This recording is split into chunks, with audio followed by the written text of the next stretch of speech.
All right, so what's up, everyone? Welcome back to another video of Financial Gateways. You're with me, Ansh R. Hiran, and this is yet another episode of Weekly Market Analysis. Let's go.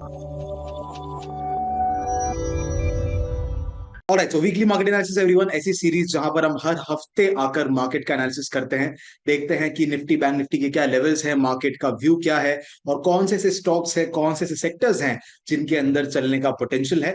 So start करते हैं इस हफ्ते का weekly market analysis. Alright, so weekly market analysis and what a great week. मतलब at least जो हमें follow करते हैं उनके लिए it was a great week. हमने काफी टाइम से इस बारे में हम आपको हिदायत दे रहे थे कि हो सकता है मार्केट में करेक्शन आ जाए, मनी डाइवर्जेंस दिख रहा है, ये जो मार्केट में अपवर्ड मूव आ रहा है ये सस्टेनेबल नहीं है। और एक्चुअली इस हफ्ते ने इस चीज को प्रूव किया। मैंने एक शॉर्ट भी डाला था इस चैनल के ऊपर दिखाने के लिए कि जितने भी हमारे वीकली एनालिसिस के फॉलोअर्स हैं वो इन चीजों से, इन मार्केट के मैनिपुलेशन और फ्लक्चुएशन से किस तरह से बचे हुए हैं। एंड आई होप आपने इस हफ्ते पूरे जो ये डाउन ट्रेंड था इसको एंजॉय किया होगा। बहुत लोग जहां जिन्होंने लॉस किया वहां पर हमारी पोजीशंस भी थी, वो बहुत छोटी थी, जिसके स्टॉप लॉस भी ट्रिगर हुए, बहुत छोटे छोटे से हुए। लेकिन एक किसी बड़ी पोजीशन में हम नहीं थे और ये जो डाउनवर्ड मूवमेंट आया इसमें कोई बहुत बड़ा लॉस नहीं हुआ। So congratulations to all our viewers. Now moving on, किस तरह से पूरा हफ्ता रहा। अगर आप देखें निफ्टी के अंदर ऑलमोस्ट 2% की गिरावट, बैंक निफ्टी के अंदर 3% की गिरावट, मिड कैप के अंदर 2.5% लगभग, और इंडिया विक्स 18 के लेवल पे पहुंच गया। मतलब it is very very volatile right now. ठीक है, which is not a great level to trade अभी के लिए। एटलीस्ट लॉन्ग टर्म में पैसा डालने का अभी वक्त नहीं है। अभी अगर शॉर्ट टर्म में ब्रेकआउट्स ब्रेकडाउन्स का यूज कर सकते हो छोटा मोटा क्विक ट्रेड्स के लिए, that is more than enough. और अगर ना भी करो तो चलेगा, क्योंकि इधर एक बहुत ही फेमस कहावत है स्टॉक मार्केट में, और वो है sell in May and go away. Sell in May and go away, मतलब मे के अंदर अपना जितना भी माल है सब बेचो और बाहर चले जाओ, घूमने फिरने चले जाओ या फिर मार्केट से बाहर निकल जाओ। लेकिन मे के अंदर ट्रेड करना बहुत खतरनाक है। Of course it's not true for option traders. Option में आप ट्रेड करते हैं इंट्राडे वगैरह तो ठीक है, जितने भी मेरे ऑप्शन ट्रेडिंग के स्टूडेंट्स हैं वो सब अभी बहुत सा पैसा कमा रहे हैं। लेकिन अगर आप इक्विटीज के अंदर, स्विंग के अंदर ट्रेड करते हैं, sell in May and go away is the great idea for you guys. So hit the like button if you are learning something new. Moving on, अगर हम F I I D I का data देखें जिसके ऊपर हम काफी time से rely कर रहे थे और उसी ने हमें एक तरह से अच्छा इंडिकेशन दिया है, तो F I I D I के अंदर अब हमें क्या दिख रहा है। अब हमें यहां पर यह दिख रहा है कि ऑप्शंस के अंदर ज्यादा पैसा नहीं गया, थोड़ा बहुत गया है लेकिन इतना ज्यादा नहीं है, बाइंग सेलिंग चल रही है। लेकिन स्टॉक के ऑप्शंस के अंदर से काफी सारा पैसा निकला है। मतलब जो स्टॉक स्पेसिफिक मूवमेंट्स है वो अभी भी आने की उसका पोटेंशियल है, चाहे वो सेलिंग साइड में हो चाहे बाइंग साइड में हो। स्टॉक स्पेसिफिक मूवमेंट्स आ रहे हैं। इंडेक्स के अंदर इतना कोई खास मूवमेंट आता हुआ अभी तक तो नहीं दिखाई दे रहा है। लेकिन साथ ही साथ अगर आप फ्यूचर्स का डेटा भी देखेंगे तो इंडेक्स के अंदर ना तो पैसा गया है ना पैसा निकला है, लेकिन स्टॉक्स के अंदर हैवी सेलिंग यहां हमें देखने मिली। राइट, तो मतलब वही कंक्लूजन है कि स्टॉक स्पेसिफिक अगर आप किसी तरह सिलेक्शन कर सकते हैं और उन मूवमेंट्स को आइडेंटिफाई कर सकते हैं तो बहुत अच्छी बात है। लेकिन ओवरऑल मार्केट जो है उसका कोई अभी डायरेक्शन नहीं है, और ये जहां तक इलेक्शन का रिजल्ट एक महीने बाद तक नहीं आएगा तब तक ये डायरेक्शन आने भी नहीं वाला है। अच्छा, ऑफ कोर्स अगर इलेक्शन के रिजल्ट लीक हो गए थोड़े बहुत और अंदाजा पता लगने लग गया तो बात अलग है, लेकिन उससे पहले एक बड़ा मूव नहीं आने वाला, इस बात में कोई शक वाली बात नहीं। अब अगर बात करें इंडेक्सेस अलग अलग सेक्टर्स की, तो लगभग लगभग सारे सेक्टर्स ही नेगेटिव रहे हैं। पीएसयू बैंक्स के अंदर 6% की गिरावट है। मीडिया को पता नहीं क्या हुआ है, 4.4% ये गिरा हुआ है। रियलिटी और इंफ्रा इसके अंदर भी इस बार 3% लगभग का करेक्शन आया है। जिसमें नहीं आया है वो है auto. Right, auto, FMCG and IT, ये तीनों अभी तक इस डाउनफॉल को सस्टेन किए हुए हैं, और यही तीनों हैं जिन्होंने एक तरह से अभी निफ्टी को संभाल रखा है। अब आप ये सोचिए कि जो गिरता हुआ मार्केट है उसमें अगर ये स्टॉक्स नहीं गिर रहे तो जब मार्केट बढ़ेगा तब किस स्पीड से ये स्टॉक्स भागने की पॉसिबिलिटी रखते हैं। तो ये कुछ सेक्टर्स जिसके ऊपर हम काफी टाइम से बुलिश थे, reality energy, sorry reality, infra, auto, metal, right, इनके ऊपर तो हम अभी अभी भी बुलिश हैं। एफएमसीजी एक नया कैंडिडेट हमारे पास बनता हुआ आ रहा है। एफएमसीजी के अंदर बहुत टाइम से एक तरह से अंडर परफॉर्म किया है, तो अब अगर एक बड़ा मूव आता है तो एफएमसीजी आउट परफॉर्म मार्केट को करने का पोटेंशियल रखता है। अभी चीजें बता रहा हूं आपको, सुनने में भले ही बोरिंग लगती होगी, आप लोग मेनली उन स्टॉक्स के ऊपर फोकस करना चाहते हैं, लेकिन इन्हीं चीजों के अंदर मेरा सालों का एनालिसिस, सालों का जो एक्सपीरियंस है वो जुड़ा हुआ आता है। स्टॉक्स तो मैं, हमारे स्कैनर्स को यूज करते हैं 1 घंटा लगता है स्टॉक्स निकालने में, कोई दिक्कत नहीं आती। लेकिन इस एनालिसिस के अंदर हमें बहुत टाइम लगता है, जो बहुत ज्यादा वैल्यूएबल है। अब अगर बात करें पिछले हफ्ते के स्टॉक्स की, तो क्योंकि सारे बुलिश स्टॉक्स थे, कोई एक्टिवेट नहीं हुए। दो हुए, कॉलपाल और एचईजी। एचईजी के अंदर ट्रेड अभी भी एक्टिव है, अभी भी इसमें स्ट्रेंथ दिख रही है इतने गिरने के बाद, मार्केट गिरने के बाद भी। और कॉलपाल के अंदर 2 दिनों के अंदर बहुत स्ट्रॉन्ग मूवमेंट आया था, और उसी में 4% के आसपास हमने इसको बुक किया था। इतना पूरा तो बुक नहीं कर पाए, बट 4% के आसपास पूरा का पूरा बुक किया था।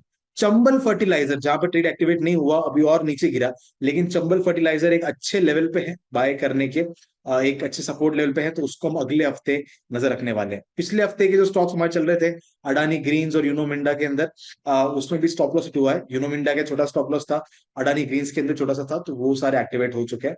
अब थोड़ा सा बुरा हफ्ता निकला, अब देखते हैं अगले हफ्ते मार्केट में क्या हो सकता है। और सबसे पहले अगर बात करें निफ्टी की, तो निफ्टी में आप देखेंगे कि ये एक काफी टाइम से जो ट्रेंड लाइन हमारी चली आ रही थी, एग्जैक्टली इसी के ऊपर आकर मार्केट ने सपोर्ट लिया है। आरएसआई का भी एक तरह से इम्परफेक्ट 40 का सपोर्ट मार्केट लेता हुआ दिख रहा है। अब वो सपोर्ट के ऊपर आया है।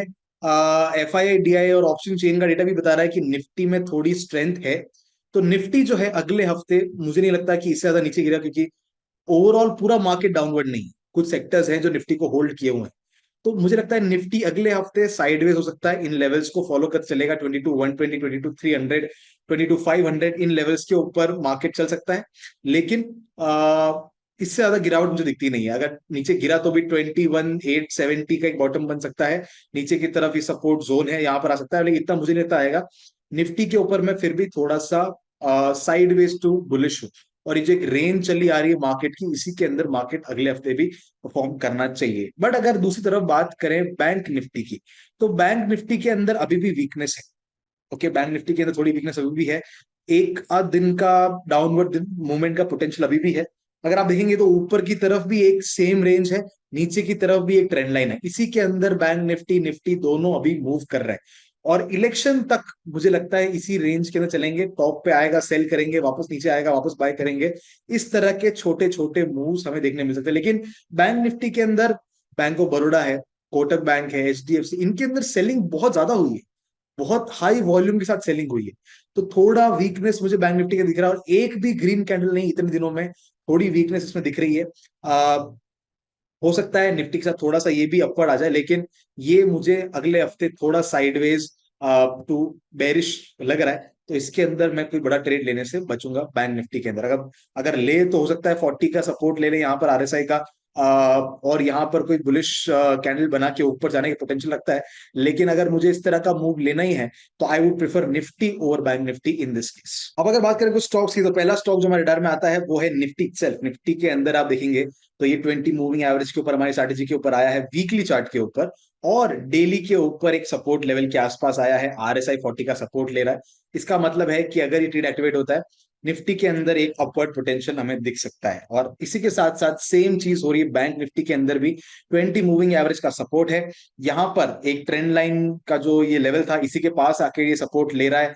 आरएसआई 40 का सपोर्ट है। तो अगर स्ट्रैटेजी की बेस पे जाए, तो निफ्टी बैंक निफ्टी दोनों ही एक सपोर्ट लेवल के पास है, जो कि अगले हफ्ते मार्केट को पॉजिटिव बना सकती है। अब पहला स्टॉक जो हमारे रडार में रहेगा वो है सन फार्मा। सन फार्मा के अंदर आप देखेंगे तो यहाँ पर वीकली पे 20 मूविंग एवरेज का सपोर्ट है, साथ ही साथ डेली के ऊपर एक तरह से डबल बॉटम कंसोलिडेट कर रहा है 23% के रिट्रेसमेंट के आसपास, और साथ में डबल बॉटम टाइप का एक formation, first bottom second bottom बनाने का फॉर्मेशन हुआ है।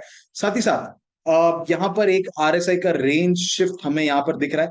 और इसी के साथ साथ अगर ये डबल बॉटम को ब्रेकआउट देता है, स्ट्रॉन्ग ब्रेकआउट अगर देता है, तो अच्छा रिस्क रिवॉर्ड हमें ऊपर के लेवल्स के यहाँ पे सन फार्मा के अंदर अगले हफ्ते मिल सकता है। नेक्स्ट स्टॉक में radar is LIC housing finance. अगर आप यहाँ देखेंगे 20 मूविंग एवरेज का सपोर्ट है वीकली के ऊपर, डेली के ऊपर 50% रिट्रेसमेंट का सपोर्ट है। साथ ही साथ में यहाँ पर एक तरह का जो 3 बार डाइवर्जेंस है वो भी देखने मिल रहा है आरएसआई के ऊपर। ग्रीन का वॉल्यूम काफी डिसेंट है, रेड का वॉल्यूम उससे कम है। तो अगर यहाँ पर सपोर्ट लेता है, कंफर्म करता है, तो डेफिनेटली एक अच्छा अपवर्ड मूवमेंट अच्छे रिस्क रिवॉर्ड के साथ एलआईसी के अंदर मिल सकता है, अगले एलआईसी हाउसिंग फाइनेंस के अंदर मिल सकता है अगले हफ्ते। Next stock in are radar is Adani ports. Adani ports के अंदर 20 मूविंग एवरेज के पास वीकली के ऊपर आया है, और डेली के ऊपर ये 23% रिट्रेसमेंट के आसपास अब आता हुआ दिख रहा है। ब्रेक डाउन दिया है लेकिन सस्टेन नहीं कर पा रहा, ऊपर आने की कोशिश कर रहा है। तो अगर ये ऊपर आता है और साथ में यहाँ पर आरएसआई के अंदर भी एक रेंज शिफ्ट बनाकर ऊपर जाने की कोशिश करता है डबल बॉटम फॉर्मेशन करके, तो एक अच्छा ट्रेड हमें अडानी पोर्ट्स के अंदर अगले हफ्ते के लिए मिल सकता है। Next stock in my radar is Aarti industry. Aarti industries के अंदर वापस 20 मूविंग एवरेज का सपोर्ट है। यहाँ पर एक स्ट्रॉन्ग ट्रेंड लाइन के पास में वापस ये आया है जिसको बार बार मार्केट फॉलो कर रहा था। और जब आप देखेंगे तो ये जो इनडिसिव कैंडल है इसका वॉल्यूम भी काफी अच्छा है, जो कि एक रिवर्सल का स्ट्रॉन्ग सिग्नल है। यहाँ पर आरएसआई 40 के नीचे है, अगर हल्का सा ऊपर आकर ये एक रेंज बनाता है, यहाँ पर डबल बॉटम बनाता है, डबल बॉटम फॉर्मेशन होता है, तो डेफिनेटली एक अच्छा अपवर्ड मूवमेंट आरती इंडस्ट्रीज के अंदर छोटे स्टॉप लॉस के साथ, अच्छे रिस्क रिवॉर्ड के साथ आ सकता है। Next stock in are radar is HDFC AMC। 20 moving average के सपोर्ट के ऊपर ये वीकली के ऊपर है और एक स्ट्रॉन्ग ट्रेंड लाइन के सपोर्ट के ऊपर ये डेली के ऊपर आया है। आरएसआई का 40 का सपोर्ट है, ग्रीन की वॉल्यूम स्ट्रॉन्ग है, रेड की वॉल्यूम डिसेंट है। तो इस चीज दिखाती है कि अगर यहाँ पर बार बार सपोर्ट ले रहा है, अभी फिर से अगर सपोर्ट कंफर्म करता है, इन्वर्टेड हैमर भी यहाँ बन रहा है, तो इन सब के कंफर्मेशन के ऊपर एक अच्छा ट्रेड HDFC AMC के अंदर हमें देखने मिल सकता है अगले हफ्ते में। Next stock in are radar is IDBI bank limited. IDBI के अंदर आप देखेंगे तो वीकली के ऊपर 20 मूविंग एवरेज का सपोर्ट है। 20 मूविंग एवरेज के सपोर्ट के साथ साथ एक बड़ा ट्रायंगल पैटर्न, मतलब एक स्ट्रॉन्ग ट्रायंगल पैटर्न दिख रहा है जहां पे ट्रेंड के अंदर अच्छा वॉल्यूम था, और जब ये कंसोलिडेट कर रहा है तो वॉल्यूम का एग्जॉशन हमें देखने मिल रहा है। साथ ही साथ 20 मूविंग एवरेज, नीचे की तरफ ट्रेंड लाइन, यहाँ पर RSI 40, ये सब चीजें बताती है कि यहाँ पर सपोर्ट ले सकता है। तो एक सपोर्ट रेजिस्टेंस ट्रेड जो है ऊपर के लेवल्स के लिए IDBI बैंक के अंदर डेफिनेटली देखने मिल सकता है अगले हफ्ते में। Next on radar is Exide industries. Exide industries के अंदर देखेंगे तो एक बहुत ही स्ट्रॉन्ग कंसोलिडेशन है जहां पर वॉल्यूम एग्जॉशन है। जब ये ट्रेंड आया था तो बहुत स्ट्रॉन्ग वॉल्यूम थी। साथ ही साथ RSI अबाउट 60 है, 60 के ऊपर सपोर्ट लेने की कोशिश है। अगर ये ब्रेकआउट देता है एक्साइड इंडस्ट्रीज के अंदर, एक बहुत ही स्ट्रॉन्ग मूवमेंट आने की पॉसिबिलिटी, पोटेंशियल ये एक्साइड इंडस्ट्रीज अपने आप में रखता है अगले हफ्ते के अंदर। Next stock in radar is Uno Minda. इसके अंदर ये वाला जो ब्रेकआउट था इसका हमारा स्टॉप लॉस ट्रिगर हुआ है, लेकिन अब फिर से ये जो ओवरऑल बड़ा ट्राइंगल बना है इसका अगर स्ट्रॉन्ग ब्रेकआउट होता है, अच्छी वॉल्यूम के साथ होता है, RSI 60 क्रॉस ओवर करता है, ये सब चीजें अगर एक साथ होती है तो डेफिनेटली एक अच्छा मूव यूनो मिंडा के अंदर वापस आ सकता है, हम कैप्चर कर सकते हैं। Next stock in radar is Tata power. Tata power का अंदर आप देखेंगे तो एक ये जो रेंज है, ये इसके अंदर मार्केट टाटा पावर जो है ये मूव कर रहा है। इसका ओवरऑल RSI 60 के ऊपर है, 60 के ऊपर सपोर्ट ले रहा है वीकली का। डेली का जो RSI है ये 40 के ऊपर सपोर्ट ले रहा है। साथ ही साथ अभी इस ये जो चैनल है इसके लोअर लेवल पे ये अभी आया हुआ है। तो यहाँ पे अगर सपोर्ट लेता है, डोजी बनाया सपोर्ट लेने की कोशिश भी कर रहा है, तो अगर सपोर्ट कंफर्म होता है इसके स्टॉप लॉस के साथ अपवर्ड टारगेट हमें अच्छे से मिल सकते हैं टाटा पावर के अंदर।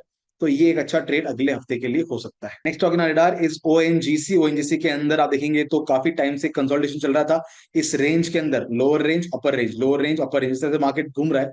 वापस लोअर रेंज के ऊपर आया है, RSI का 40 का सपोर्ट है जो कि एक तरह से कंफर्म हो चुका है। अगर इसका हाई, इस कैंडल का हाई टूटता है तो एक अच्छे रिस्क रिवॉर्ड के साथ आप अपवर्ड लेवल को एज अ टारगेट लेके, क्विक ट्रेड है, इसको अगले हफ्ते के लिए अपने रडार में रख सकते हैं।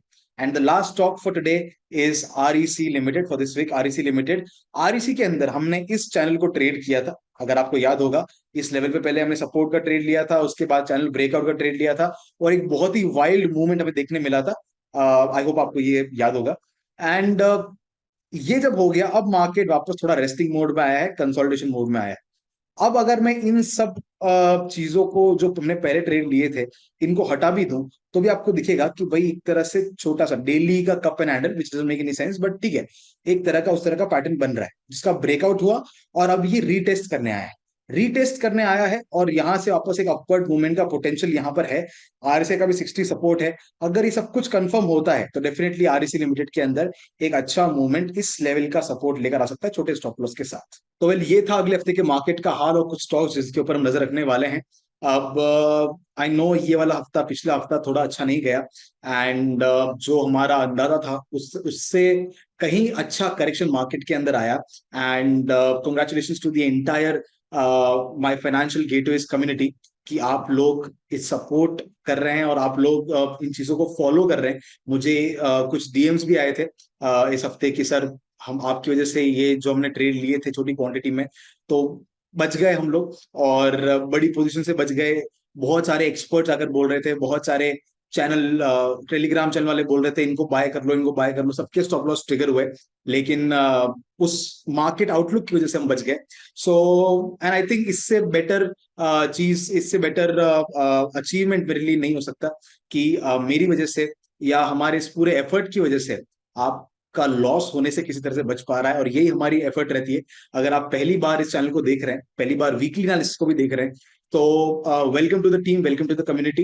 एंड इसी तरह के हर हफ्ते एनालिसिस हम लेकर आते हैं, पिछले 8 महीने से हम लेकर आ रहे हैं, and we wish to continue it. आपका सपोर्ट, आपका जो प्यार है वो हमें मिलता रहे, that's all we want. And yeah, that's it for today's session, everyone. Thank you so much for joining. I will see you in the next video. Till then, keep learning and keep trading. Thank you.